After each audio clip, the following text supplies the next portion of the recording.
नमस्कार, स्वागत है आपका। मैं हूं आपके साथ लोकेंद्र त्यागी।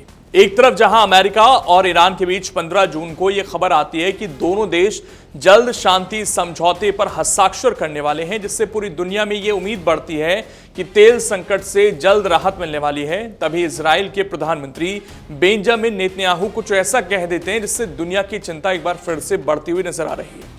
वैसे भी पिछले कई दिनों से ट्रंप और नेतन्याहू के विचार एक दूसरे से उलट ही नजर आए हैं।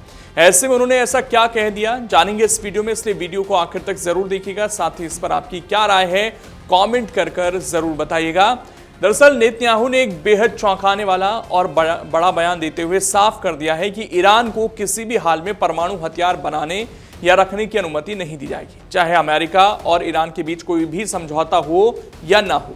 इजरायली प्रधानमंत्री के इस तीखे रुख ने उस वक्त सनसनी फैला दी है जब वाशिंगटन और तेहरान के बीच महीनों के तनाव के बाद रिश्तों को पटरी पर लाने की सहमति बनी। बेंजामिन नेतन्याहू ने यहां तक कह दिया कि उनका पूरा राजनीतिक जीवन और करियर सिर्फ एक ही मकसद पर केंद्रित रहा है, और वो है ईरान को परमाणु शक्ति बनने से हर कीमत पर रोकना।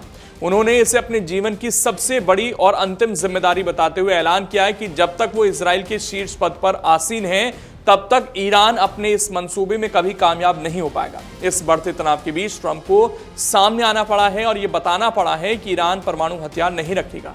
हालांकि आधिकारिक रूप से डील से जुड़े बिंदु अभी सामने नहीं आए हैं, लेकिन कई तरह की बातें ईरान के पक्ष में इस बीच जरूर चल रही थी। उन पर ट्रंप ने सफाई पेश की है। डोनाल्ड ट्रंप ने सोशल मीडिया पर नए शांति समझौते को एक बेहद मजबूत और प्रभावशाली दस्तावेज करार देते हुए उन तमाम मीडिया रिपोर्ट्स और अफवाहों को सिरे से खारिज कर दिया है जिसमें कहा जा रहा था कि अमेरिका इस समझौते को अमल में लाने के बदले ईरान को $300 मिलियन की भारी भरकम रकम देने जा रहा है।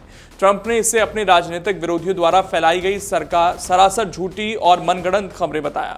उन्होंने पूरी दृढ़ता से कहा कि उनकी सरकार ने बिना किसी वित्तीय लेन देन के ये पूरी तरह सुनिश्चित कर लिया है कि ईरान भविष्य में कभी भी परमाणु हथियार विकसित नहीं करेगा। अमेरिका के उपराष्ट्रपति जेडी वेंस ने भी इस समझौते का समर्थन करते हुए कहा है कि इसका मुख्य उद्देश्य ईरान को परमाणु हथियार हासिल करने से रोकना है और इसी दिशा में कड़े कदम उठाए जा रहे हैं। वेंस के अनुसार प्रतिबंधों में राहत तभी संभव होगी जब ईरान अपने यूरेनियम भंडार को कम करेगा और अंतर्राष्ट्रीय परमाणु निरीक्षण व्यवस्था को पूरी तरह स्वीकार करेगा। अमेरिकी अधिकारियों के अनुसार यह पूरा समझौता ईरान के व्यवहार और उसके सहयोग पर निर्भर करेगा।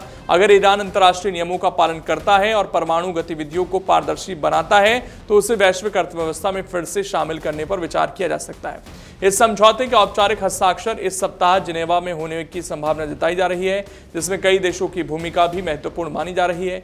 इस पूरी कूटनीतिक प्रक्रिया को अंतिम रूप देने के लिए इसी हफ्ते स्विट्जरलैंड के जिनेवा शहर में एक भव्य और औपचारिक हस्ताक्षर समारोह का आयोजन किया जा सकता है। लेकिन इस अंतर्राष्ट्रीय समझौते के समानांतर नेतन्याहू की तरफ से आ रहे बयान ये संकेत दे रहे हैं कि अमेरिका और इजराइल के बीच शायद इस मुद्दे पर गहरी खाई बनी हुई है। पिछले दिनों ट्रंप की नेतन्याहू के साथ नाराजगी और तीखी बातचीत भी चर्चा में रही।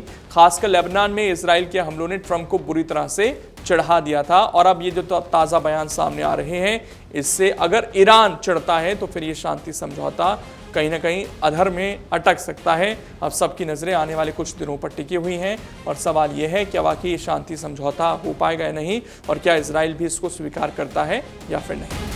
अगर आप ये वीडियो YouTube पर देख रहे हैं तो हमारे चैनल को सब्सक्राइब कर बेल आइकन दबाएं, और Facebook पर देख रहे हैं तो हमारे पेज को लाइक करें।